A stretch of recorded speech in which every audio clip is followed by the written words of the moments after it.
Rawun tried to close the door the moment he saw Jae-kyung's face. 6 years hadn't softened the patriarch's features. If anything, age had made him colder, sharper, more dangerous. The same man who'd stood by while his security beat Rawun until he couldn't stand was now on his doorstep with that same calculated expression. Rawun's hands shoved against the door with everything he had. But Jae-kyung was stronger. The door slammed back open, nearly knocking Rawun off balance. Jae-kyung stepped inside like he owned the place, his expensive shoes loud against the worn hardwood floor. A woman followed behind him, elegant, cold, wearing a designer dress that probably cost more than 6 months of Rawun's rent. "Get out," Rawun said, his voice shaking but firm. "Andrew, you have no right to be here." Jae-kyung's eyes swept across the tiny apartment with visible distaste. The paint-stained floors, the secondhand furniture, the children's drawings taped to walls that desperately needed repainting. But it was the woman who spoke first. "This is where you're raising yo heirs?" Her voice dripped with disgust as she examined the small space like it was contaminated. "In this hovel?" Rawun moved immediately, positioning himself between the intruders and the small hallway where Hyun and Sihu had retreated at the sound of raised voices. "Stay behind me," he said quietly to his children without turning around. He felt their small hands grip the back of his sweater. "You can insult my home all you want," Rawun said, meeting the woman's cold gaze. "But you're leaving. Now." Jae-kyung smiled. And it was the same smile Rawun remembered from 6 years ago. The smile that had preceded the worst night of his life. "What happened 6 years ago clearly didn't teach you anything," Jae-kyung said, his voice conversational, almost pleasant.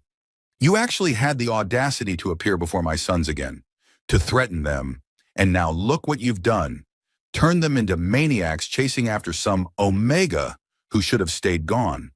The casual cruelty in his tone made Rawun's damaged sense spike with fear he couldn't quite suppress. "I'm not responsible for how your sons behave," Rawun shot back, forcing strength into his voice. "That's on you and whatever you raised them to be. Now leave my home before I call the police." The woman laughed, actually laughed. "The police? How quaint." She stepped closer. When Rawun caught her scent, expensive perfume and something sharper underneath. Alpha. Of course she was an alpha. "Let's be realistic about your situation here. You're barely surviving. This apartment is falling apart. You can't even afford proper suppressants, which is why you collapsed in the first place. I've kept my children fed, clothed, and loved for 6 years without anyone's help," Rawun said. "We're doing just fine." "Are you?" She tilted her head, examining him like he was something under a microscope. "Because from where I'm standing, you're one emergency away from losing everything. So here's what's going to happen. You're going to let me take the children. Shaman and Hyunwoo will finally have what they want, and they'll stop this embarrassing pursuit of you. Everyone wins. Except my children, who would be raised by people who threatened to kill them before they were even born." Rawun watched her composure crack slightly. "I have evidence," he said, his voice steady despite his racing heart. "Security footage of your sons kidnapping my children. Documentation of Yo Medical's corruption and malpractice. Proof that 2 married alphas abandoned their spouse to chase down their ex-lover and take his children by force. And it's already been sent to multiple news outlets. So unless you want the world to see exactly what kind of family the Yos really are, you'll walk out of here and never come near my children again." He should have felt victorious saying it. Instead, he watched Jae-kyung's smile widen. "You really are as stupid as I thought," the patriarch said, genuine amusement coloring his tone. "Nyari, did you actually just reveal your only leverage? Just like that?" Ice flooded Rawun's veins.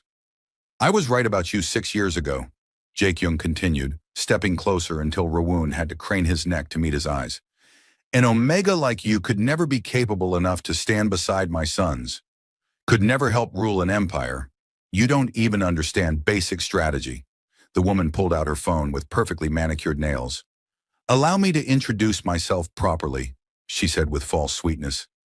"I'm Yura, Shaman and Hyunwoo's wife, and my family happens to own the 3 largest news networks in this country." Rawun's stomach dropped. "Every single piece of evidence you sent to those outlets?"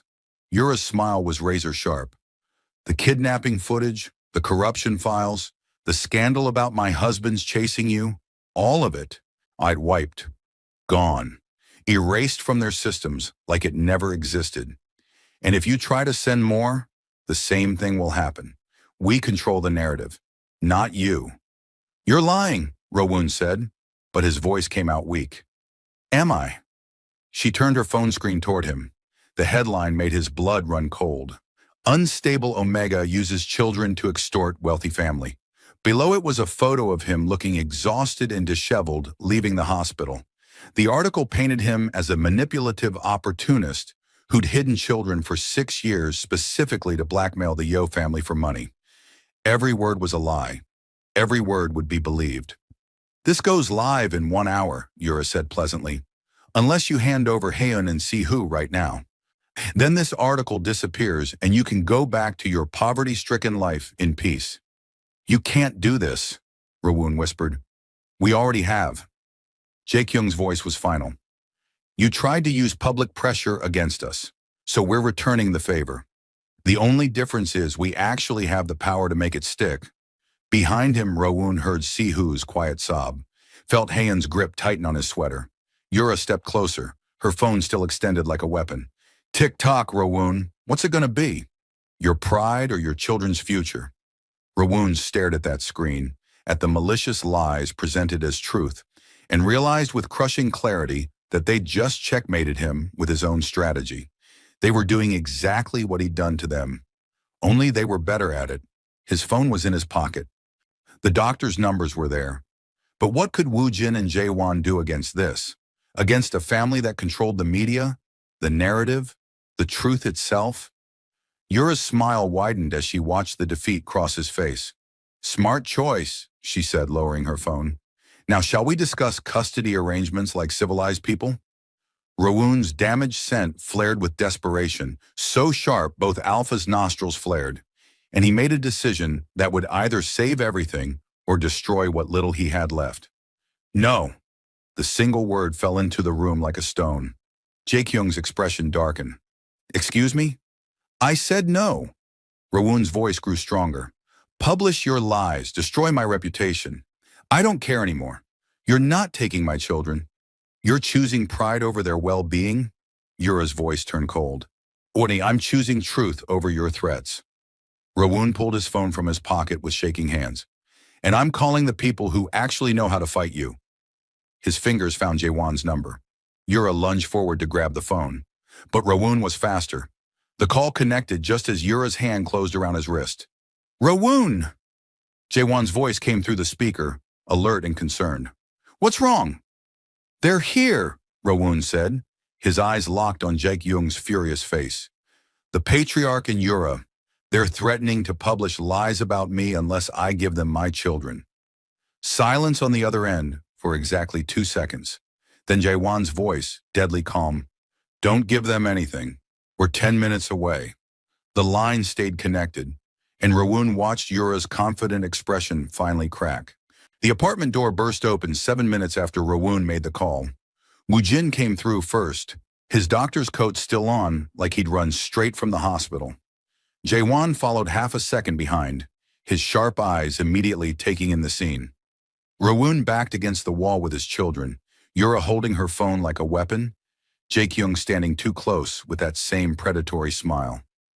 Both doctors moved without discussion. Woo Jin positioned himself directly between Rowoon and the patriarch.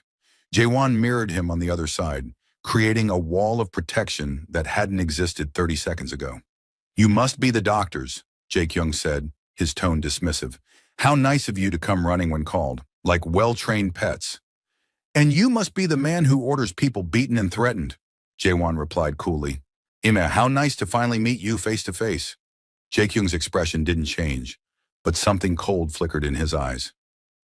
Yura stepped forward, her designer heels clicking against Rowoon's worn floor. This is a family matter. It doesn't concern you.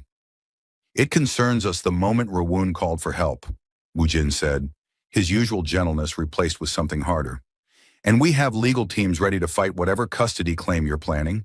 We also have contacts at international news outlets that your family doesn't control. International outlets? Yura laughed, but Rowoon caught the slight tension in her shoulders. You think that frightens us? It should, Jae-won said. Because unlike local media, they can't be bought or silenced. And they're very interested in stories about wealthy families using their power to terrorize single parents. Jae-kyung's jaw tightened almost imperceptibly. Then he smiled. This has been educational, he said, straightening his expensive suit jacket. But ultimately pointless. We'll see you in court, where your international contacts won't mean anything against our legal team. He turned to Yura. We're leaving. We've said what we came to say. Yura's eyes narrowed slightly, but she nodded.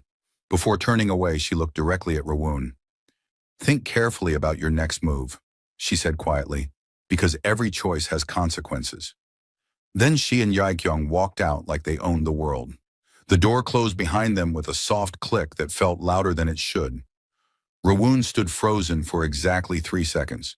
When then his legs gave out, Woojin caught him before he hit the floor, strong arms supporting his weight as everything Rowoon had been holding together finally broke apart. I've got you, Woojin said gently, guiding him to the couch. You're safe now. Appa?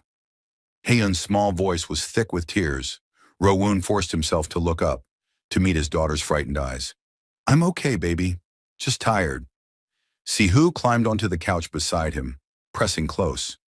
Haeun followed, and suddenly Rowoon had both children wrapped around him like they were afraid he'd disappear if they let go. Jae-won crouched in front of them, his expression softer than Rowoon had seen it. They're gone, and they're not coming back tonight. But they will come back, Rowoon said, his voice hollow. They always do. Oh, people like that don't stop. Then we'll be here when they do, Woojin said from where he stood by the window, watching the street below. You're not alone in this anymore. Rowoon wanted to believe him, wanted to trust that 2 doctors could stand against a family that had crushed him once before. But hope felt dangerous. Across the city in a penthouse, Jae-kyung poured himself whiskey and waited. Chaemin arrived first, his face tight with barely controlled fury. Hyunwoo followed, looking equally displeased. What were you thinking? Chaemin demanded the moment he saw his father. Going to his apartment? Threatening him directly? I was thinking, Jae-kyung said calmly, that someone needed to remind that Omega of his place before you two completely embarrass this family. Our place isn't terrorizing people, Hyunwoo shot back. Yura entered from the adjacent room, her heels announcing her presence. Your place is protecting family interests, which Rowoon clearly threatens. He's not a threat, Chaemin said. He's just trying to protect his children. Our children, Hyunwoo added. Children you knew nothing about until recently, Jae-kyung observed, swirling his whiskey. Because he chose to hide them, to keep you from your own bloodline. Can you blame him? Chaemin's voice rose. After what happened 6 years ago. What had to happen, Jae-kyung interrupted, to protect the merger, to protect this family's future. You both understood that at the time. The room went very quiet. So Hyunwoo's hands clenched at his sides. We understood you were handling an inconvenient situation. An inconvenient Omega who was distracting you from your duties, Jae-kyung corrected. You both agreed it was necessary. We agreed to let you handle it, Chaemin said, his voice tight. We didn't know the details. We didn't know your people would what? Yura cut in, her phone held casually in her hand. Do what needed to be done? You both signed off on removing the distraction. The methods were irrelevant. The methods were assault, Hyunwoo said flatly. And you're acting like we ordered it. Didn't you? Jae-kyung's smile was cold. You knew there was a problem. You knew I was solving it. You chose not to ask questions because you didn't want to know the answers. That's complicity, sons. Whether you want to acknowledge it or not. Chaemin's face drained of color. We thought you were paying him off. Threatening legal action, maybe. Not having him beaten? Jae-kyung finished. Not making sure he understood the consequences of interfering with Yeo family business? You're either naive or lying to yourselves. We're not like you, Hyunwoo said, his voice shaking with controlled rage. No, Jae-kyung agreed. You're worse. Because you let others do your dirty work and then pretend your hands are clean? Yura's thumb moved across her phone screen almost absently. Neither twin noticed. We didn't know he was pregnant, Chaemin said, and something in his voice sounded broken. If we'd known, you would have what? Stopped the merger? Destroyed everything we'd built? Jae-kyung set his glass down with a sharp click. He's an Omega, a distraction. Nothing more. He's the father of our children, Hyunwoo said. And you didn't care 6 years ago, Yura said softly. So don't pretend you're noble now.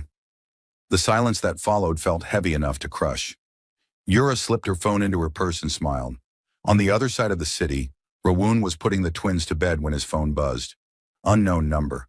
He almost deleted it, almost ignored it completely. But something made him open the message. It was a video file. The timestamp showed it was recorded 20 minutes ago.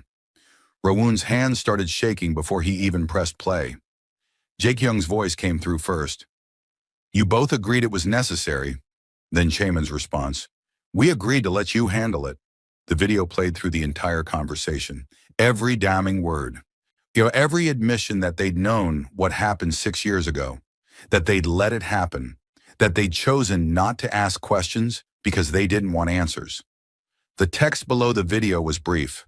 Thought you should know the truth about your children's fathers. They knew. They always knew. A friend. Rowoon stared at the screen until it went dark. Then he dropped the phone and pressed both hands over his mouth to keep the sound from escaping. Because the alphas he'd almost started to believe might have been innocent were guilty after all. Rowoon made it to the bathroom before the first sob escaped. He locked the door with trembling hands and sank to the cold tile floor, pressing both palms over his mouth to muffle the sound. They knew. They'd always known. Every apology, every desperate plea, every claim of ignorance had been a lie. Chaemin and Hyunwoo had stood in that hospital looking devastated and confused, acting like they couldn't understand what had happened, when all along they'd approved it. They'd let their father handle the inconvenient Omega and chosen not to ask questions because they didn't want to know the answers. Rowoon's damaged sense spiked with grief so sharp it made his chest ache. Appa? Haeun's small voice came through the door, followed by a gentle knock. Are you okay? He tried to answer, but only a broken sound came out. Appa's crying, Sihu said, his voice thick with worry. Why is he crying? Rowoon forced himself to breathe, to speak. I'm fine, babies. Just give me a minute. You don't sound fine, Hyun said. I am, I promise. The lie tasted bitter. Go back to bed. Silence on the other side of the door. Then Sihu's small voice, barely a whisper. Did we do something wrong? No. Rowoon's voice cracked completely. Never. You're everything right in this world. Then why are you sad? Because I failed you, Rowoon said, and then went quiet, saying his regrets inside. Because I let you carry the blood of people who hurt me and are so evil. Because your fathers knew what their family did and let it happen anyway. I just need a minute alone, he said instead. He heard their small feet padding away reluctantly. Rowoon pressed his forehead against the cold tile and let himself break apart where his children couldn't see. Hyun and Sihu stood in the small living room, looking at each other with matching worried expressions. Appa never cries like that, Sihu said quietly. Not where we can hear him, Hyun corrected. She'd caught him crying before, late at night when he thought they were asleep. But this felt different, scarier. Should we call someone? Sihu asked. Who? We don't know anyone except... Hyun stopped. Her eyes widened. The doctors. They gave Appa their numbers. Sihu nodded immediately. They helped before. Hyun found Rowoon's phone on the coffee table, where he'd left it before retreating to the bathroom. She scrolled through the recent calls until she found Woojin's name. Her small fingers pressed the call button. It rang twice before a warm voice answered. Rowoon? Is everything okay?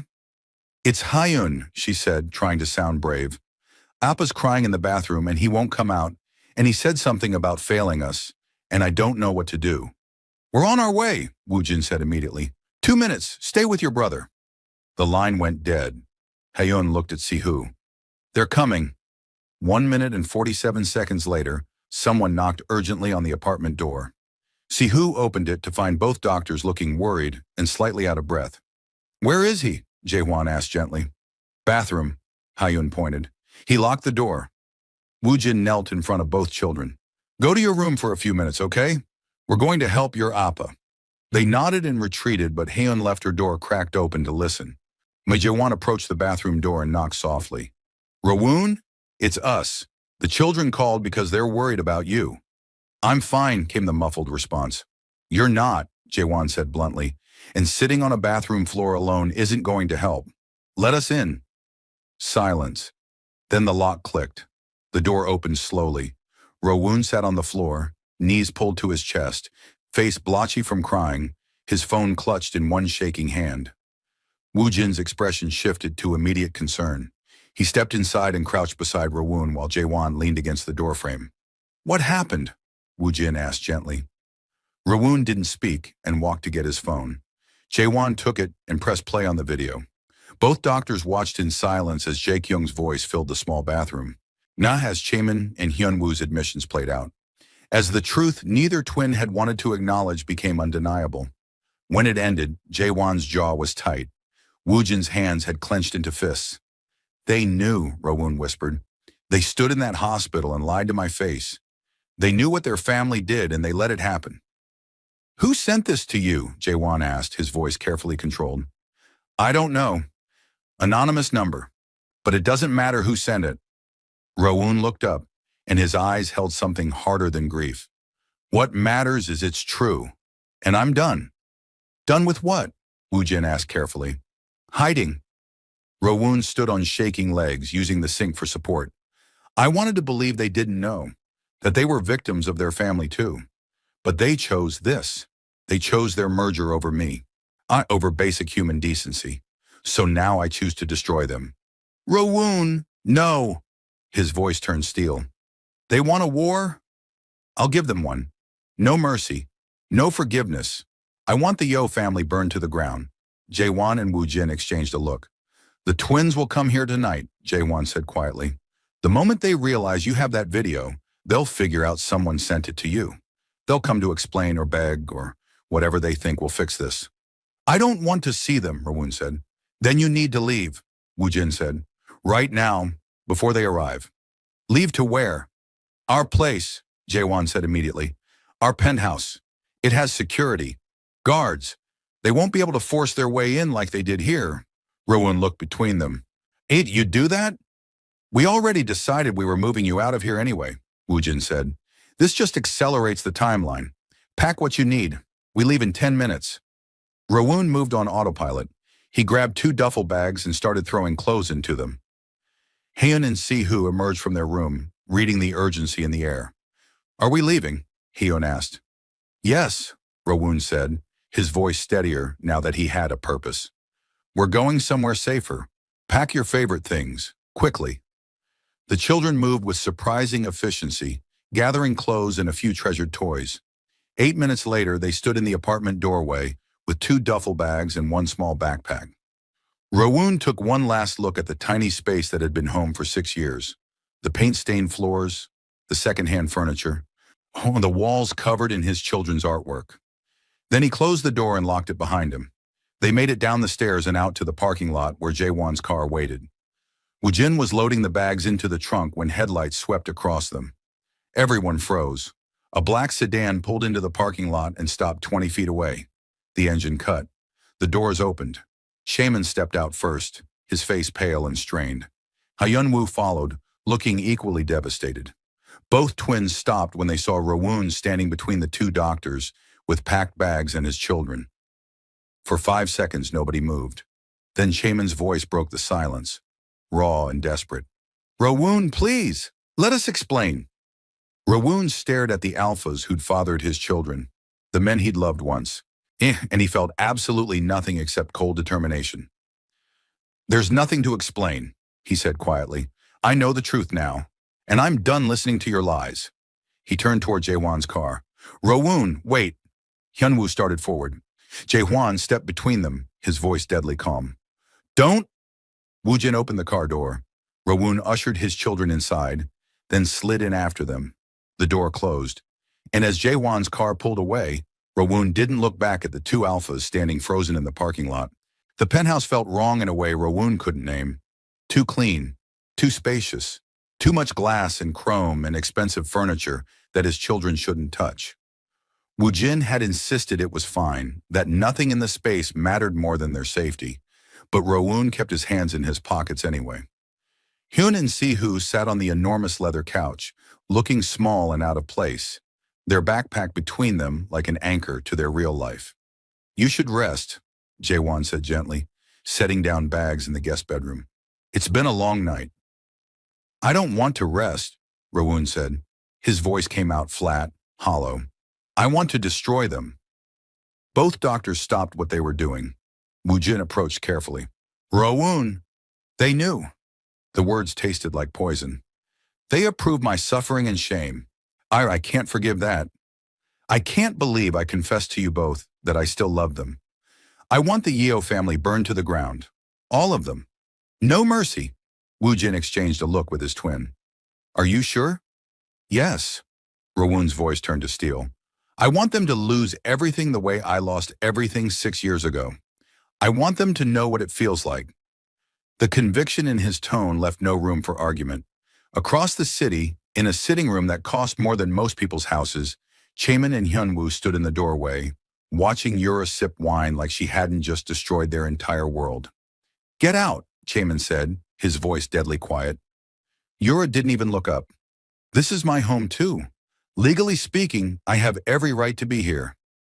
Chaemin crossed the room in 3 strides and grabbed her wine glass, smashing it against the marble fireplace. Red wine splattered like blood across white stone. Why? His voice shook with barely controlled rage. Why would you send that video to him? I already told you.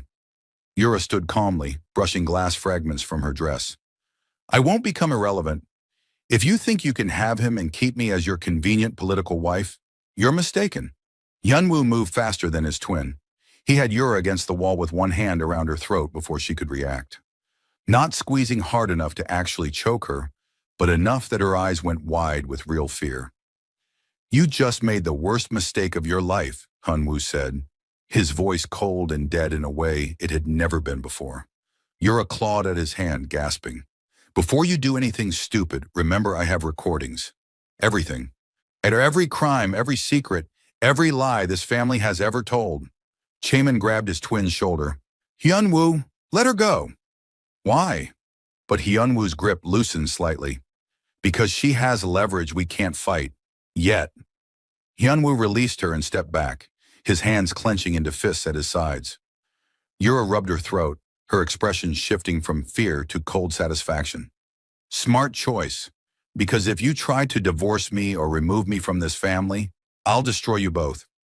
I control the media, remember? I can make you monsters in the public eye. You already did that, Chaemin said quietly. You sent that video knowing exactly what it would do. I sent the truth. Yura straightened her designer dress. Rowoon deserved to know what kind of men fathered his children. Something in Chaemin's expression shifted, something that made even Yura take a step back. You're right, he said, his voice eerily calm. We can't touch you without destroying ourselves, but we can destroy everyone else standing between us and Rowoon. Hyunwoo's head turned toward his twin. What are you saying? I'm saying if Rowoon won't come willingly, we'll eliminate every other option until coming back to us is all he has left. A smile spread across Hyunwoo's face that held no warmth. Cut off his resources, destroy his support system, take away the doctors. Force custody of the children through the courts, Chaemin added. Break him until he has nowhere else to go. Yura watched this transformation with something like vindication. Now you're finally showing your true colors. You made us into this, Hyunwoo said coldly. So whatever happens next is on you. They turned away from her, like she'd already stopped mattering. Get our legal team on the phone, Chaemin said. Emergency custody motion.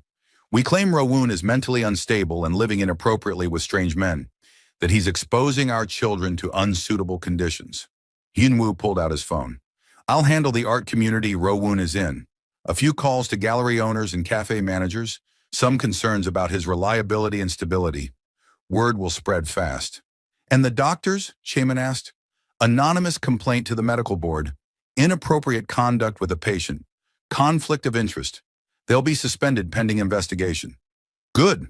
Chaemin's voice was ice. And freeze any bank accounts tied to his name. Use our family's banking connections. They made the calls with mechanical efficiency.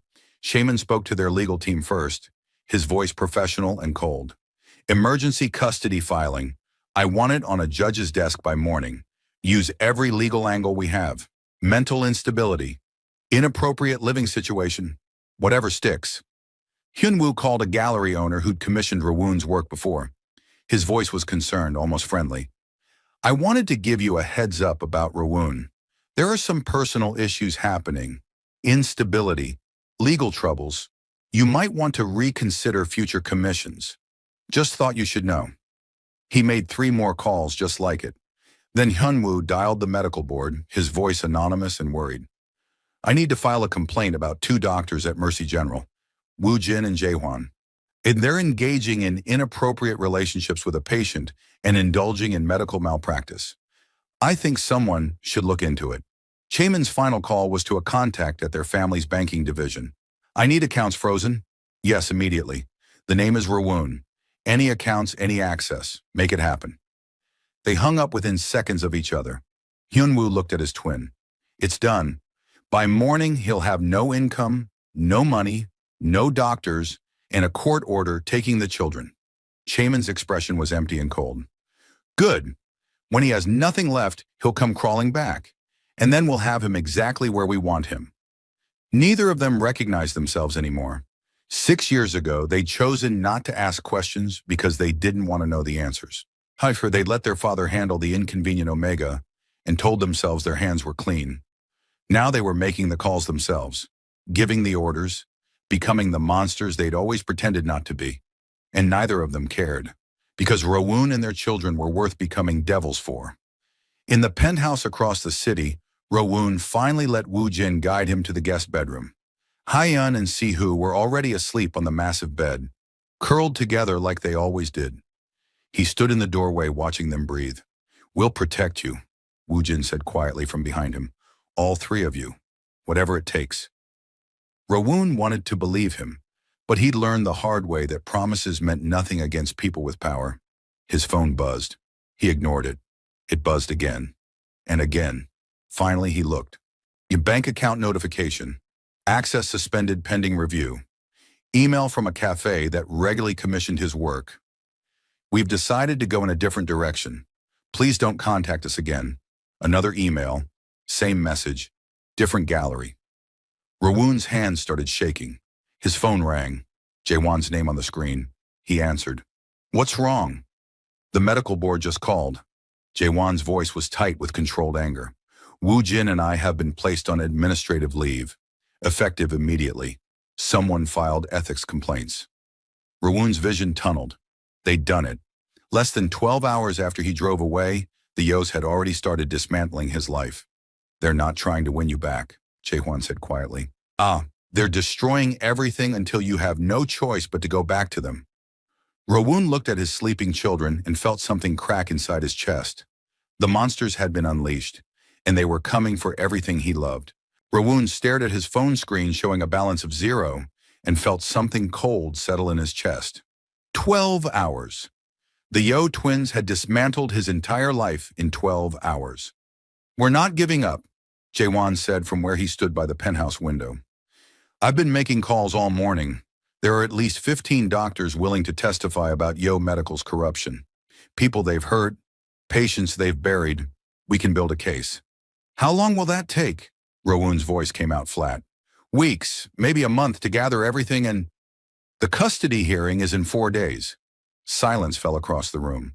We'll ask for a delay, Woo Jin said gently. Explain that we need time to... They own the judges, Rawoon interrupted. Or they will by the time we get there. Money buys everything. Remember? He stood and started pacing, his mind racing through possibilities that all ended the same way, with Hyun and Si-hoo being taken from him. He looked at the Jae-hwan and Woo Jin, who could also buy the judges if they wanted to, but they'd be the same as the Yos, unless he did something the twins wouldn't expect. Whoever sent me that video has power over them, Rawoon said suddenly. Real power. If I can find that person and make an alliance, I might have a chance. You want to find an anonymous source? Woo Jin's tone was skeptical. I want to trace the number, find out who sent it and why. Rawoon pulled out his phone, staring at that message again. Someone inside the Yo family wanted me to know the truth. That means someone inside hates them enough to help. Or manipulate you, Woo Jin warned. Either way, they're my best option. It took Rowoon 2 hours of searching online forums and encrypted message boards before he found someone who could help. A hacker who went by the name Silver and charged $500 to trace a number. $500 Rowoon didn't have anymore. He sold his laptop, the one he'd used for digital art commissions, the one that held 6 years of his work. He met Silver's contact in a coffee shop, handed over cash, and gave them the anonymous number. 2 hours, the contact said. Check your email. Rowoon spent those 2 hours watching Hyun and Sihu color at the penthouse's massive dining table, trying not to think about how temporary this safety might be. His phone buzzed at exactly 2 hours. The email contained one line, number registered to Yeo Yura. Burner phone purchased 3 days ago. Rowoon stared at the name. The twins' wife had sent him the video. It was Yura, he said aloud. Both doctors stopped what they were doing. The Yeo twins' wife sent you evidence against them? Jae-hwan's expression was incredulous. Why would she do that? Because she's protecting herself, Rowoon said slowly, pieces clicking together. The twins are obsessed with getting me back. That makes her irrelevant, expendable. So she sent me proof of what they did to turn me against them permanently. Which means she's dangerous, Woojin said. She already betrayed them once. She'll betray you too if it serves her. I know. Rowoon was already looking up Yura's contact information. She was listed in society pages as the Yeo twins' spouse. Her family's media empire mentioned in every article. But she's also the only person with the power to stop them right now. This is insane, Jae-hwan said flatly. I'm out of sane options. Rowoon found a phone number and dialed before he could talk himself out of it. It rang 3 times before a cool, feminine voice answered. Hello? Who is it? We need to talk, Rowoon said. Rowoon, I imagine we do. Yura sounded amused. There's a cafe on 5th Street. Meet me there in an hour. She hung up before Rowoon could respond. The cafe was all marble and gold accents and people in designer clothes who looked like they'd never worried about rent in their lives. Yura sat at a corner table, looking perfectly at ease in a white dress that probably cost thousands. Rowoon slid into the seat across from her, while Woojin and Jae-hwan took a table across the room. Close enough to intervene, but far enough to give the illusion of privacy. You're braver than I expected, Yura said, stirring her coffee with a delicate silver spoon. Coming to meet the woman who destroyed your children's fathers. You destroyed them because they threatened you, Rowoon said. That makes us allies. Does it? Yura's smile was sharp. What exactly are you proposing? Help me stop them. In exchange, I won't interfere with your position in the Yeo family. You keep your wealth, your status, your marriage. I just want them to leave me and my children alone. Yura studied him for a long moment. The twins are destroying you right now. Bank accounts, jobs, support systems. What makes you think I can stop that? Your family owns 3 major news networks. You control the narrative. True. Yura took a sip of coffee. Hey, but what you're asking requires me to actively work against my husbands. That's messy. I'm not asking you to work against them, Rowoon said carefully. I'm asking you not to work for them. Yura's eyebrow raised slightly. I'm going public, Rowoon continued. With everything. The attack 6 years ago, the threats, the current harassment, all of it. And when I do, your family's networks are going to want to suppress it like they suppressed the evidence before. And you want me to let the story run, Yura finished. Exactly. Don't interfere. Just let the truth spread. Public pressure will force them to back off. And what do I get besides maintaining my current position? They'll be too busy dealing with the scandal to come after you. You'll be safe. Yura laughed, and it held no humor. You think I'm afraid of them? I think you're smart enough to want insurance. That got her attention. I'm listening, she said. You have records. I know you do. Everything the Yeo family has done, every crime, every corruption. Give me copies.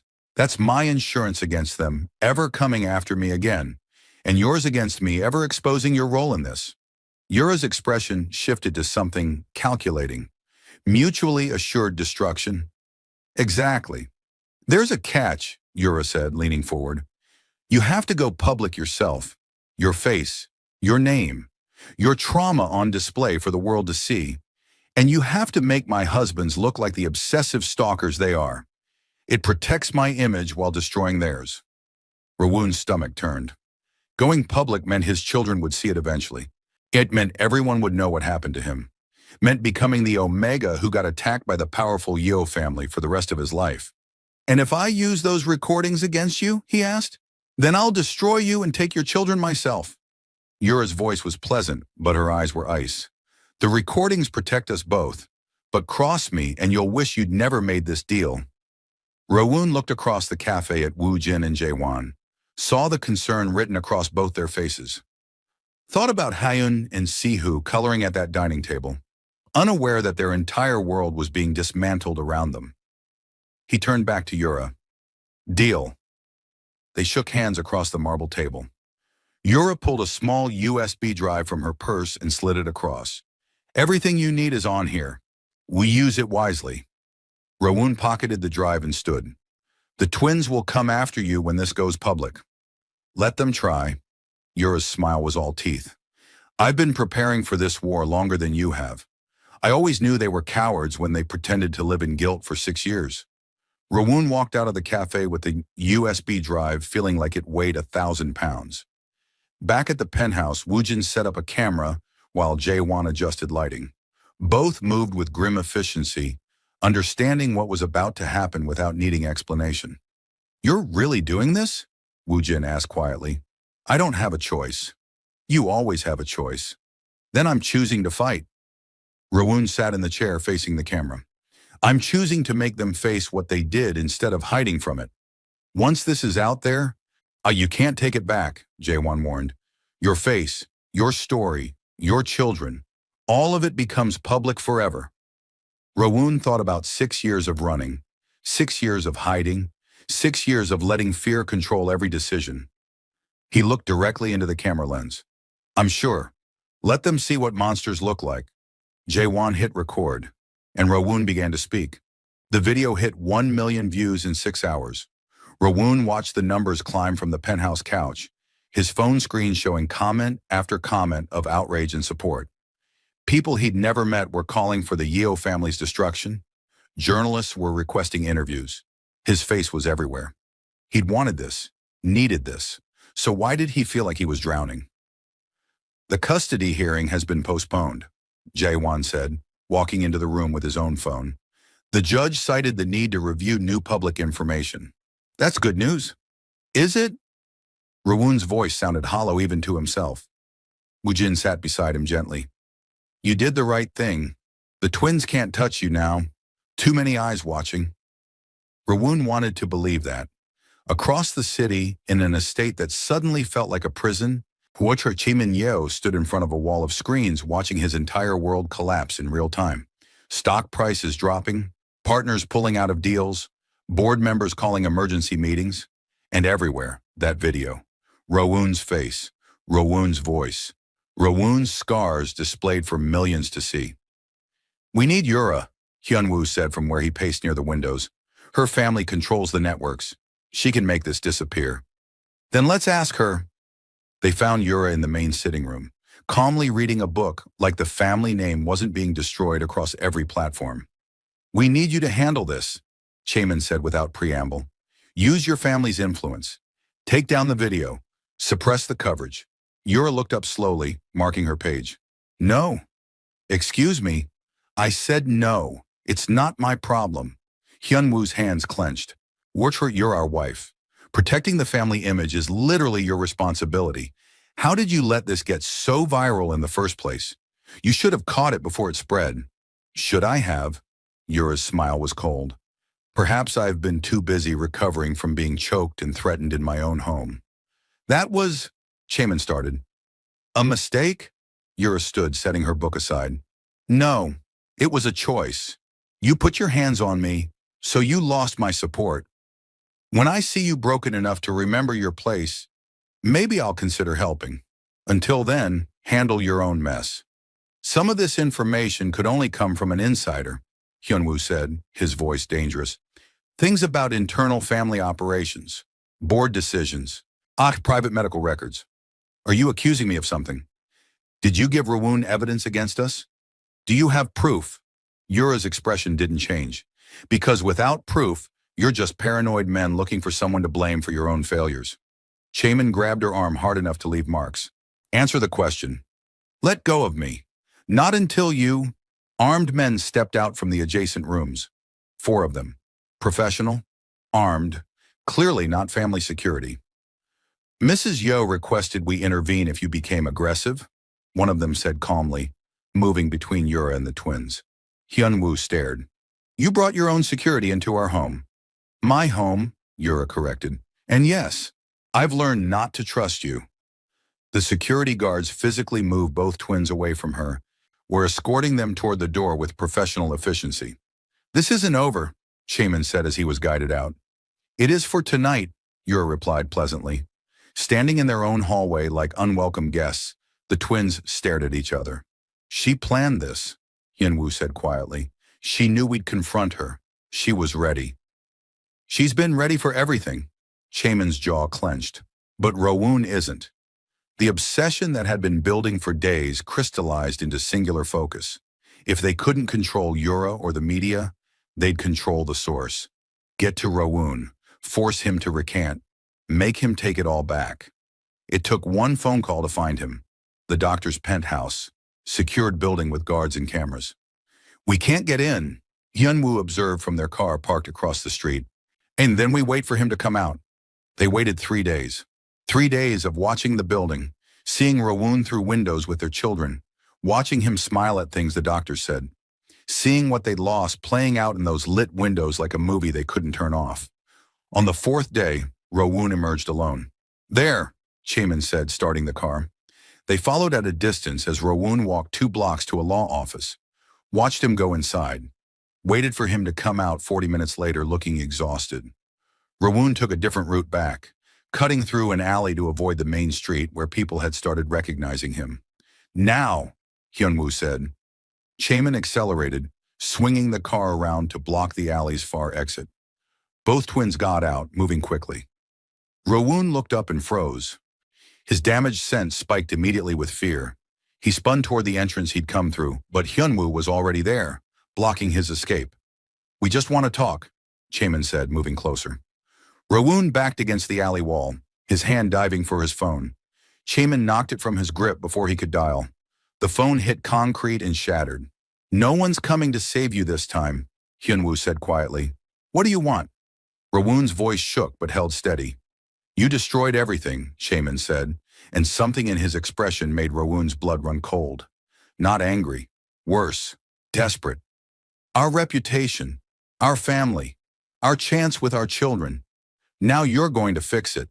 I'm not taking back the truth. You're going to record a new video, Hyunwoo said, pulling out his phone. You're going to say you lied, that you were coached by the doctors who want to hurt us, that you fabricated evidence. No. Yes. Shaman stepped closer. Or we make sure those doctors never practice medicine again. We make sure every gallery in this city blacklists you permanently. We take those children and you never see them again. You can't. The whole world is watching now. The whole world has a short attention span, Hyunwoo said. Give it a week. They'll move on to the next scandal. But what we can do to you will last forever. Rowoon's back hit the brick wall. Nowhere left to retreat. You did this to yourself, he said, fighting to keep his voice from shaking. You knew what your family did and you let it happen. You don't get to blame me for telling the truth. We made a mistake 6 years ago, Shaman admitted. And for a second, something genuine flickered across his face. We should have protected you. We know that now. But this? He gestured at his phone showing the viral video. This is too far. You've made it impossible for us to be in our children's lives. You made it impossible when you approved having me beaten. We didn't approve that, Hyunwoo said. But even he sounded like he didn't fully believe it anymore. We didn't stop it. We should have. We know we should have. But we can't change the past. We can only... What? Force me into silence now too? Rowoon's fear was shifting into anger. You think cornering me in an alley is different from what happened 6 years ago? You're doing the exact same thing, proving I was right about you. We're not going to hurt you, Shaman said. Then let me leave. Not until you agree to fix this. I won't. Hyunwoo's expression darkened. He moved forward, closing the distance until Rowoon could smell his scent, smoke and rain, and something desperate underneath. Then we'll have to convince you differently. Rowoon's damaged scent flared with panic as both alphas moved closer, backing him completely against the wall with nowhere to run. And he realized with crushing clarity that leaving the penthouse alone had been a fatal mistake. His phone was destroyed. The doctors didn't know where he was. No one was coming. It was just him and the two alphas who'd spent 6 years pretending they didn't know what their family had done. Shaman's hand came up, not to hit, but to grip Rowoon's shoulder, to hold him in place. "Last chance," he said quietly. "Take it back. All right, or we make you." Rowoon met his eyes and saw the monsters they'd become, and knew he was about to find out exactly how far they were willing to go. Rowoon's shoulder hit the brick wall hard enough to knock the air from his lungs. Hyunwoo's hand gripped his wrist, pinning it above his head, while Chaemin shoved his phone toward Rowoon's face with the camera already recording. "Just say it," Chaemin said, his voice shaking with desperation. "Say you lied. Say the doctors manipulated you. Give us something to work with." "No." Rowoon twisted in Hyunwoo's grip, trying to break free. His damaged scent flooded the alley with terror, so thick both Alpha's nostrils flared. "You're destroying us," Hyunwoo said, pressing closer to keep Rowoon pinned. "Our children will grow up thinking we're monsters because of what you said. You are monsters." Rowoon drove his knee up hard, catching Hyunwoo in the stomach. The Alpha grunted but didn't let go. Chaemin grabbed Rowoon's free hand, trying to force it to hold the phone. "One video, 30 seconds. Then this all goes away." Rowoon bit down on Chaemin's hand hard enough to draw blood. Chaemin jerked back with a curse, and Rowoon used the moment to scream, "Help! Someone help me!" The alley was empty. No one came. Hyunwoo's hand covered Rowoon's mouth. "Stop fighting. We're not going to hurt you. We just need you to—" Rowoon bit his palm too. "Enough," Chaemin snarled and grabbed Rowoon's hair, yanking his head back. "You want to play victim? Fine. Let's give you something real to cry about." Fear spiked through Rowoon so sharp his vision tunneled. This was 6 years ago all over again. Trapped, helpless, about to be hurt by people who thought they had the right. Then running footsteps echoed off the alley walls. "Hey, get away from him!" Jae-hwan hit Hyunwoo like a freight train, physically ripping him away from Rowoon and slamming him against the opposite wall. Woojin's fist connected with Chaemin's jaw before the Alpha could react, sending him stumbling backward. Rowoon collapsed against the brick, gasping. "You attacked him," Jae-hwan said, his voice deadly calm as he held Hyunwoo against the wall by his throat. "In an alley, while he was alone, just like your family did 6 years ago. We weren't—" Hyunwoo started. "Shut up!" Jae-hwan's grip tightened. "I saw what you were doing. We both did." Chaemin tried to rush Woojin, but the doctor sidestepped and drove his elbow into Chaemin's ribs. The Alpha went down hard, coughing. "Rowoon, can you walk?" Woojin asked without taking his eyes off Chaemin. Rowoon nodded shakily and pushed himself upright. Jae-hwan released Hyunwoo with a shove. "If you follow us, I'll put you in the hospital." Both twins stayed down as the doctors got Rowoon to their car, parked at the alley entrance. Woojin helped him into the back seat while Jae-hwan kept watch. The moment the car doors closed, Woojin hit the gas. Rowoon sat in the back seat shaking, his arms wrapped around himself, his damaged scent still spiking with panic he couldn't control. "How did you find me?" he managed. "Location sharing," Jae-hwan said from the passenger seat, holding up his phone. "You stopped moving 20 minutes ago. We got worried." "They were going to—" Rowoon's voice broke. "They were going to force me to—" "We know. We saw." Woojin's hands were white-knuckled on the steering wheel. "But you're safe now, and they're not touching you again." Back at the penthouse, Rowoon went straight to the bathroom and locked the door. He stood at the sink with shaking hands, splashing cold water on his face, trying to stop the trembling that had taken over his entire body. A soft knock came at the door. "Appa," Hyun's small voice. "Are you okay?" Rowoon looked at himself in the mirror, pale, terrified, exactly like he'd looked 6 years ago. He opened the door to find both children standing there with worried faces. "I'm fine," he lied. "You don't look fine," Sihu said quietly. Rowoon pulled them both into a hug and held on tight, breathing in their scent until his own started to calm. In the living room, Jae-hwan was on his laptop, his expression focused and grim. "What are you doing?" Woojin asked. That alley had a security camera." Jae-hwan turned the screen around. "And I just got the footage." The video was grainy but clear enough. It showed Chaemin and Hyunwoo blocking Rowoon's escape, showed them grabbing him, showed the struggle, showed everything. "We're taking this to the police," Jae-hwan said. "It's assault," Woo-jin agreed. "Clear as day." "It's more than that." Jae-hwan opened another folder on his laptop. "We have all the recordings Yura gave Rowoon.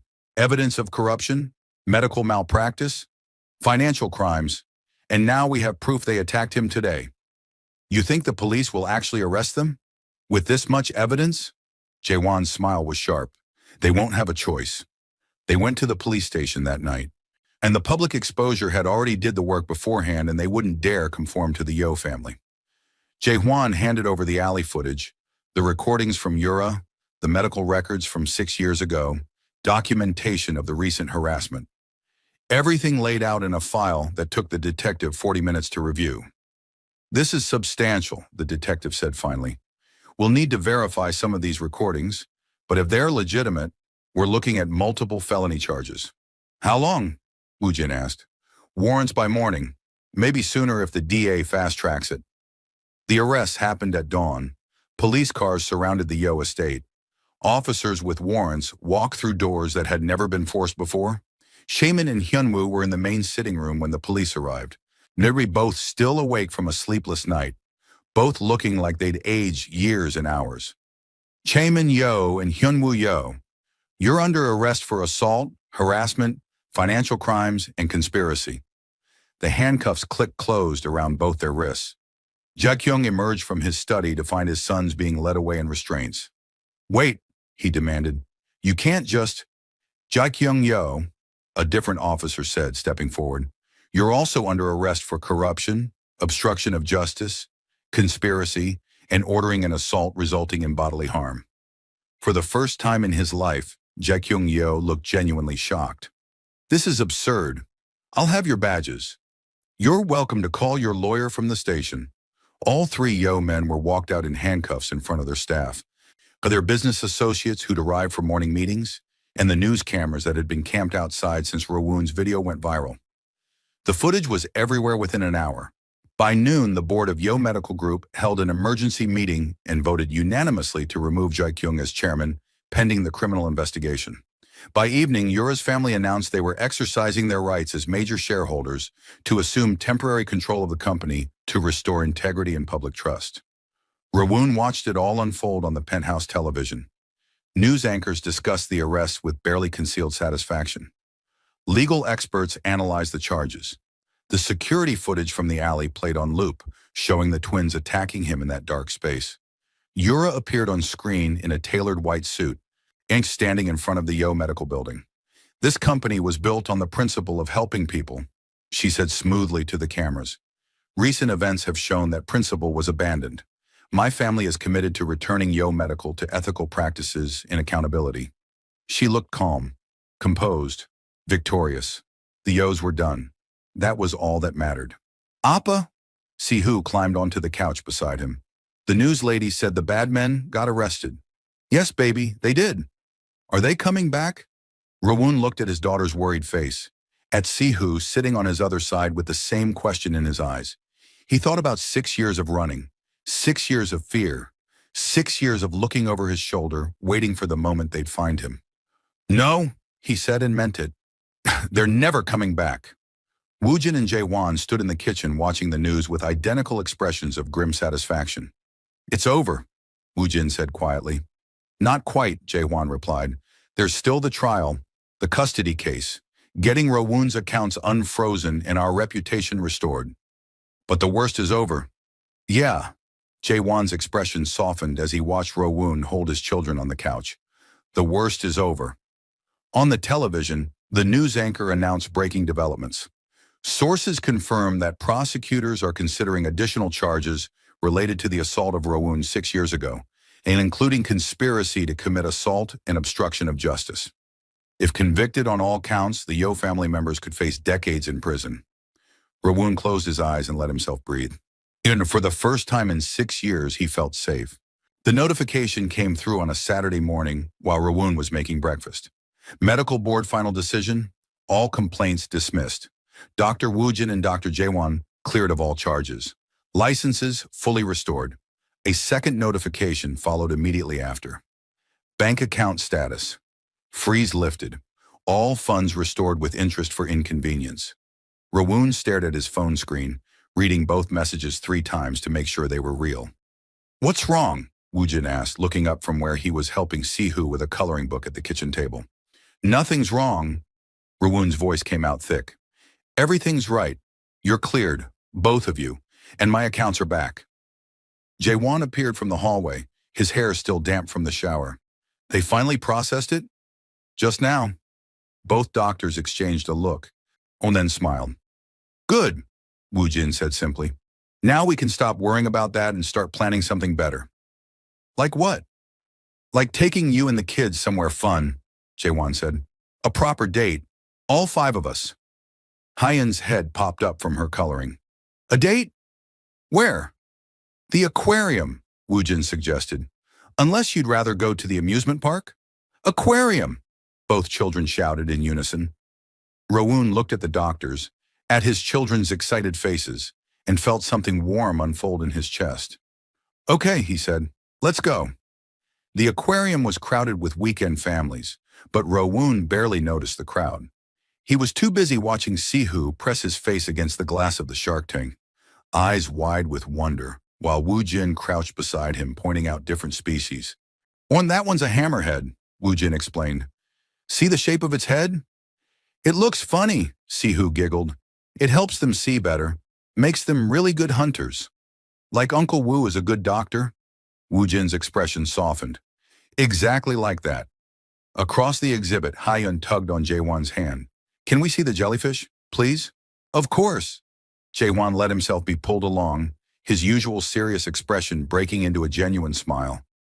Rawoon followed at a distance, watching his children interact with the 2 men who'd become such an important part of their lives over the past months. They'd moved into the penthouse a month ago, not as patients or charity cases, but as family. The doctors had made space for them in every way that mattered. At the jellyfish exhibit, Hyun stood mesmerized by the glowing creatures floating through dark water. "They're so pretty," she breathed. "They are," Jaewon agreed, "but also dangerous. See those tentacles? They can sting." "Like how Appa's pretty, but also scary when he's mad?" Jaewon laughed, a sound Rawoon had learned was rare and precious. "Exactly like that." They spent 3 hours at the aquarium before stopping for ice cream at the cafe overlooking the main tank. Haeyeon got chocolate, which ended up smeared across her chin within 30 seconds. Woojin pulled out a napkin with practiced ease. "Hold still, troublemaker." "I'm not trouble," Haeyeon protested through giggles as he gently cleaned her face. "You're the worst kind of trouble," Woojin said seriously. "The cute kind that gets away with everything." Haeyeon beamed at him. Sihu finished his vanilla cone and looked at Jaewon with shy hope. "Can we come back next week?" "Anytime you want, buddy," Jaewon said without hesitation. "We'll make it a monthly thing if you'd like." "Really? Really?" Sihu's smile could have lit the entire aquarium. Rawoon watched all of this while eating his own ice cream, feeling his chest grow impossibly full. By the time they got back to the penthouse, both children were asleep in the car. Woojin carried Hyun while Jaewon carried Sihu, both moving with the careful quiet of people who'd done this before. They tucked the children into bed without waking them. Standing in the hallway outside the kids' room, Jaewon turned to Rawoon. "Can we talk for a minute?" Rawoon's stomach flipped. "Sure." They moved to the living room. Woojin sat on one end of the couch, with Jaewon on the other, leaving space for Rawoon in the middle. "We need to tell you something," Woojin started, then paused like he was choosing words carefully. "We have feelings for you. Both of us. Real feelings." Rawoon's breath caught. "We want to court you properly," Jaewon continued. "Not as your doctors or your protectors, as potential partners. Mates if you'll have us. Our family wants to meet you and the children," Woojin added gently. "They've been asking for weeks, but we wanted to talk to you first. Make sure you're comfortable with this." Rawoon looked between them, these men who'd saved him, fought for him, made his children laugh and feel safe. "I have feelings for you too," he admitted quietly. "I have for a while now, but I need time before meeting your family.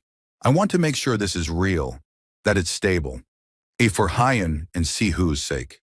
Take all the time you need, Jae-won said immediately. We're not going anywhere, Woo-jin agreed. Relief flooded through Ro-woon. Okay, then yes, I want this. I want to try. Both doctors smiled, and Ro-woon felt his damaged scent shift into something warmer, softer than it had been in years. The courtship unfolded slowly over the next weeks. Dinner dates where they talked for hours, park visits where they watched the children play, movie nights where Hyun and Sihu fell asleep between all three adults on the couch. Woo-jin brought Ro-woon coffee every morning exactly how he liked it. Jae-won helped the children with homework with infinite patience. They moved around each other like they'd been doing this for years instead of months. One evening, Jae-won set a folder on the kitchen counter while Ro-woon was cleaning up from dinner. What's this? Treatment plan for your scent glands. Jae-won opened it to show detailed medical diagrams. It's a surgical procedure. Success rate is around 80% for cases like yours.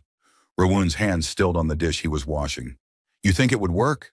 I think it's worth trying. If it does, you'd be able to regulate naturally again. No more suppressants, no more damage. What's the recovery like?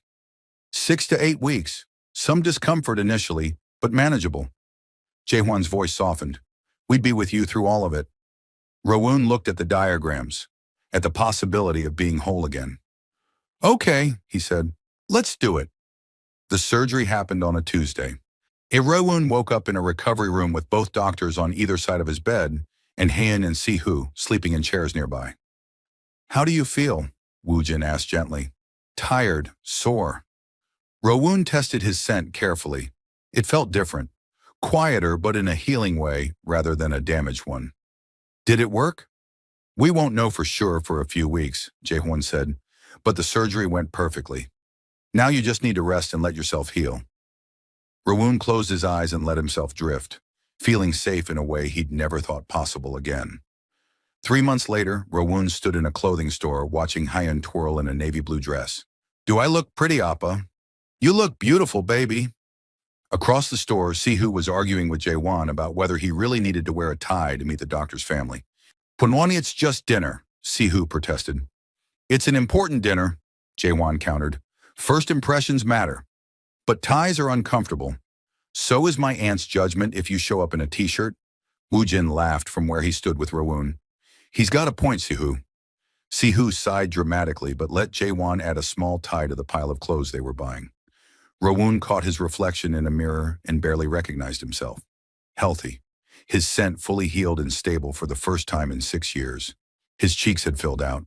The shadows under his eyes were gone. He looked like someone who slept through the night without nightmares. He looked like someone who was loved. You're staring, Woo-jin said quietly beside him. Yeah, just thinking. About how different everything is now. Ro-woon watched Hyun try on another dress while Sihu grudgingly accepted the tie. A year ago, I never thought I'd have this. Have what?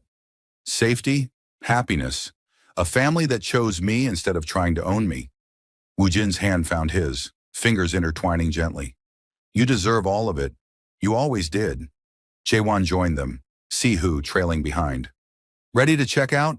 Almost. Ro-woon looked at all of them. The 2 men who'd become his partners, the children who'd become theirs. Actually, I think I'm ready for more than just checking out. Yeah? Jae-won's expression softened. Yeah. Let's go meet your family. Both doctors smiled and Ro-woon felt his healed scent bloom with something that felt suspiciously like joy. Ro-woon had never imagined he'd wear an engagement band that didn't feel like a cage. The outdoor venue was draped in white flowers and string lights that looked like stars brought down to earth. Tables overflowed with food and laughter. Children ran between adults who smiled indulgently. Music played softly from speakers hidden in the garden, and Ro-woon stood between Woo-jin and Jae-won, feeling their warmth on either side, feeling completely safe. You're staring into space again, Jae-won murmured, his hand finding Ro-woon's lower back. Just thinking. Happy thoughts, I hope, Woo-jin asked from his other side. The happiest. Ro-woon looked down at the simple silver band on his finger. Both doctors wore matching ones. I never thought I'd have this. You deserve this, Woo-jin said firmly. You always did. Across the garden, When Hein and Sihu were playing tag with other children, their laughter carrying over the music. Both looked so much older than the terrified 6-year-olds who'd called for help that night. Now they were confident, happy, loved. "Papa Woo! Papa J!" Hein came running over, breathless and grinning. "Can we have cake now?" "After dinner," Jae-hwan said with mock sternness that fooled no one. "But I'm hungry now," Sihu added, appearing beside his sister. "You're always hungry," Rowoon pointed out. "Growing boy," Sihu said seriously, making all three adults laugh. Woojin's mother approached with a warm smile. She'd accepted Rowoon and the children immediately, treating them like family from the first meeting. "The photographer wants pictures of all 5 of you," she said, "before the light changes." They gathered near the flower arch. Woojin and Jae-won on either side of Rowoon with Hyun and Sihu in front. The photographer called out instructions, but mostly they just smiled naturally because they were happy. Genuinely, completely happy. Later, after dinner and toasts and cake that Hyun and Sihu had begged for, Rowoon stood at the edge of the garden, looking at his life spread out before him. His art displayed on easels around the venue. Pieces galleries now fought to commission. His children playing without fear. His partners talking with family who'd chosen to love all of them.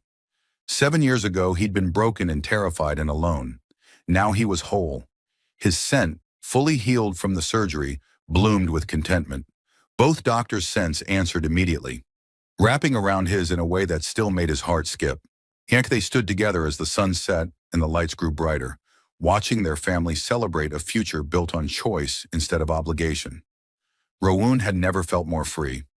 7 years later, a prison gate opened to release 2 men who looked nothing like the powerful alphas who'd walked through it.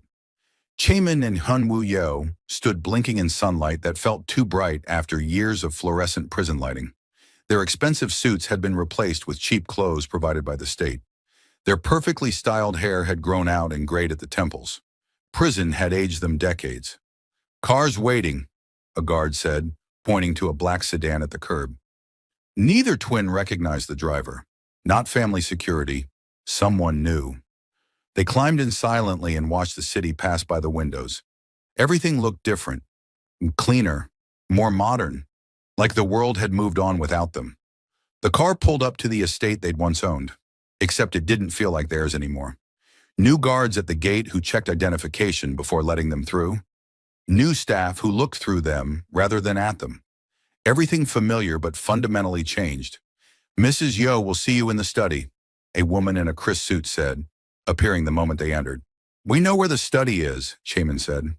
The woman's expression didn't change. "Follow me, please."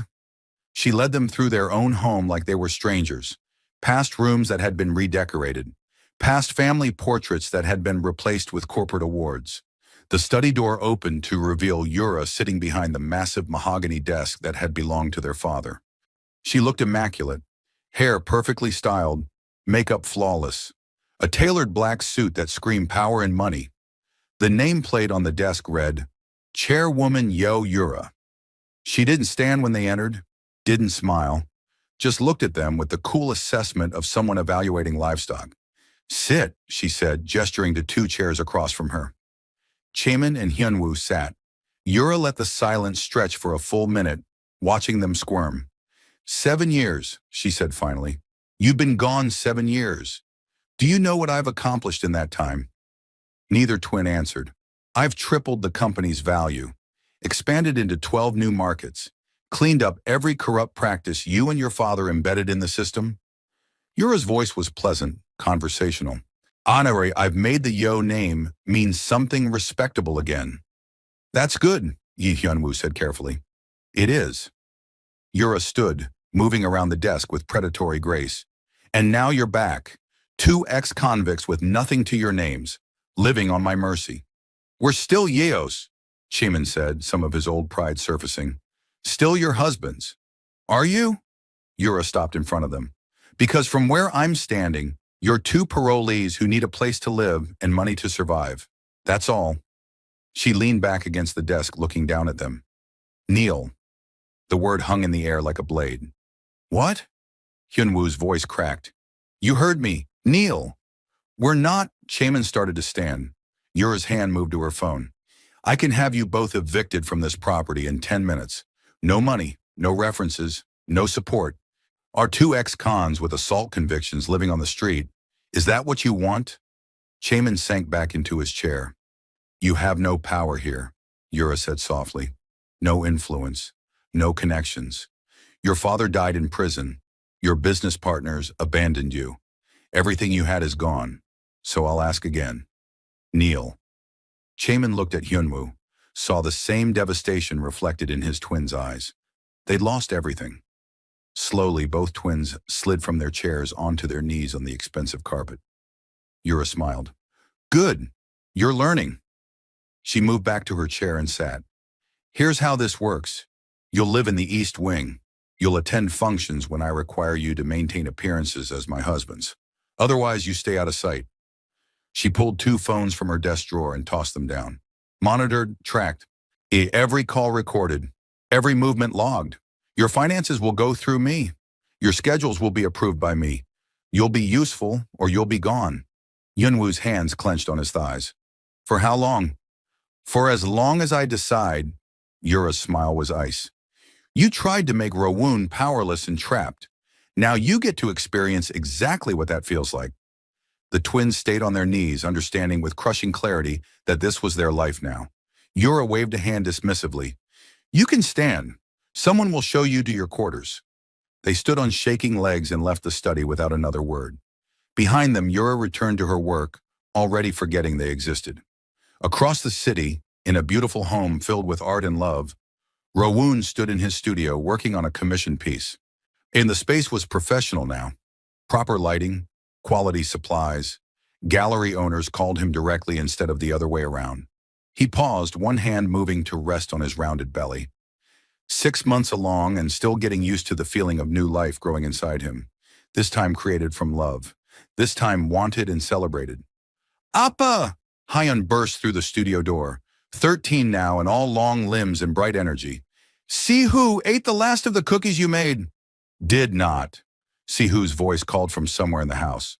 Rowoon smiled and set down his brush. The front door opened. Woo Jin and Jaewon's voices filtered through as they came home from the hospital, talking about their day. We're home, Woo Jin called. Studio, Rowoon called back. Both doctors appeared moments later, still in their white coats, their faces lighting up when they saw him. Jaewon crossed the room immediately and placed a gentle hand on Rowoon's belly. How are you both feeling? Good. Active. Rowoon covered Jaewon's hand with his own. I think they're going to be a kicker like Sihu was. Woo Jin joined them, his hand joining theirs on Rowoon's stomach. Strong and healthy, just like their fathers. Rowoon looked at both of them, at the life they'd built together, and felt that same gratitude that had overwhelmed him at their engagement party. His phone buzzed on the work table. A news notification. Yeo Medical posts record profits under Chairwoman Yura's leadership. Rowoon dismissed it, but his heart silently reached out to Yura. And Rowoon had finally gotten the ending he deserved. The end from a broken Omega running for his life. To a man surrounded by love, carrying a child born from choice, watching his monsters kneel in defeat. Rowoon survived. He healed. He won. If this story touched your heart, smash that like button. Comment, did the Yo twins get what they deserved? Subscribe because every broken soul deserves a happy ending. Justice isn't always pretty, but it's always deserved.